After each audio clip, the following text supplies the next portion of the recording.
পালিয়ে বাঁচতে চাই কোলাহলময় এই পৃথিবী থেকে, যেখানে কেউ শুনে না কারো কথা। এমন চাওয়াই হয়তো ছিল আবুল কালামের। তার এই চাওয়া পূর্ণ হয়েছে। অজানার পথেই তিনি মুক্তি পেয়েছেন। তবে এমনভাবে তার মুক্ত হওয়ার কথা ছিল না। দেশের উন্নয়নের এক অবকাঠামোতে নিভে গেল একটা জ্বলন্ত প্রাণ। শোকের মাতম তার পরিবারে। মেট্রো রেলের দুর্ঘটনায় নিহতের পরিবারকে ৫ লাখ টাকা দিয়ে এর দায় এড়াবে রাষ্ট্র, নাকি হবে সচেতন? আরও জানাচ্ছেন বিথি দাস। অন্যান্য দিনের মতো করে আবুল কালাম আজাদ বের হয়েছিলেন বাসা থেকে।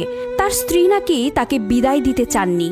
তার মন নাকি সায় দিচ্ছিল না স্বামীর চলে যাওয়ার পর দরজা বন্ধ করতে। হয়তো তার স্ত্রীর সেই শঙ্কাই ঠিক হলো, যে ঘরের দরজা একবার বন্ধ হলো আজাদের, আর সেই ঘরে ফেরা হলো না তার। সময়টা দুপুর 12:15। হঠাৎ চারিদিক কাঁপিয়ে ভয়ঙ্কর এক আওয়াজ। কয়েক সেকেন্ডের জন্য থমকে গেল সবকিছু। কেউ কিছু বুঝে ওঠার আগেই মাটিতে লুটিয়ে পড়লেন আজাদ। হয়তো তখন তার স্ত্রীর বুকেও কাঁপন ধরেছিল। গত রোববার রাজধানীর ফার্মগেট এলাকায় মেট্রো রেলের পিলারের একটি বিয়ারিং প্যাড খুলে পড়ে। ৮০ কেজি ওজনের ওই দানবীয় বস্তুটি আবুল কালাম আজাদের উপর পড়ে তাকে থেতলে দেয়। মৃত্যু যন্ত্রণা কি সেটা বুঝে ওঠার আগেই মৃত্যুর কোলে ঢলে পড়েন আজাদ। মৃত্যুকালীন সময়টা তার এতটাই অল্প ছিল যে সে হয়তো তার স্ত্রী কিংবা বাচ্চা দুটির কথাও মনে করতে পারেননি।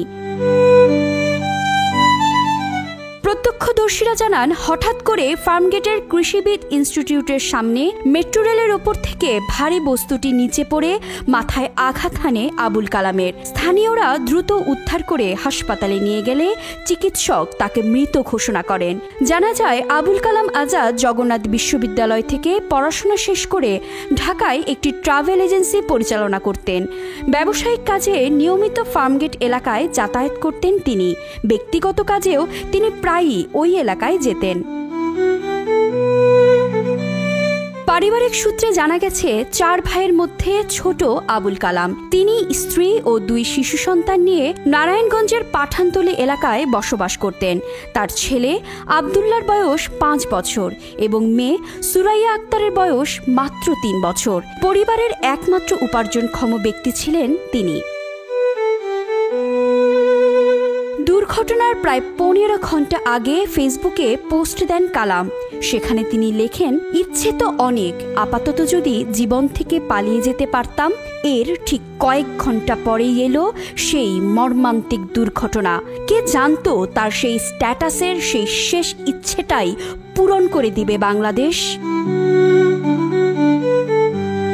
আবুল কালামের ভাগ্যের ঋণের সুদ আজীবন দিতে হবে তার স্ত্রী সন্তানকে। মৃত্যু কত সহজ এ দেশে, তাই না? তবে সেই বিয়ারিং যদি আজাদের প্রাণ কেড়ে না নিত, তাহলে হয়তো অন্য আজাদ মারা যেতেন। সেই দিক থেকে হয়তো আজাদের কাছে আমরা ঋণী আর কৃতজ্ঞ। তবে এই মৃত্যুর মিছিল থামবে না। শুধু মেট্রো রেল বা বড় বড় অবকাঠামো বানিয়ে রক্ষণাবেক্ষণের কথা ভুলে গেলে ভবিষ্যতে প্রাণ হারাতে পারে শত শত আজাদ। স্বাধীনতা অর্জনের চেয়ে যেমন রক্ষা করা কঠিন, তেমনি উন্নয়ন করার চেয়ে সেটা ধরে রাখা কঠিন। এই বোধোদয় যতদিন না রাষ্ট্রপ্রধানদের হবে, ততদিন প্রতিটি মৃত্যুর দায় হবে তাদের। সান্ত্বনা আর আশ্বাসের খেলা বাদ দিয়ে এবার মানুষের কথা ভাবো বাংলাদেশ।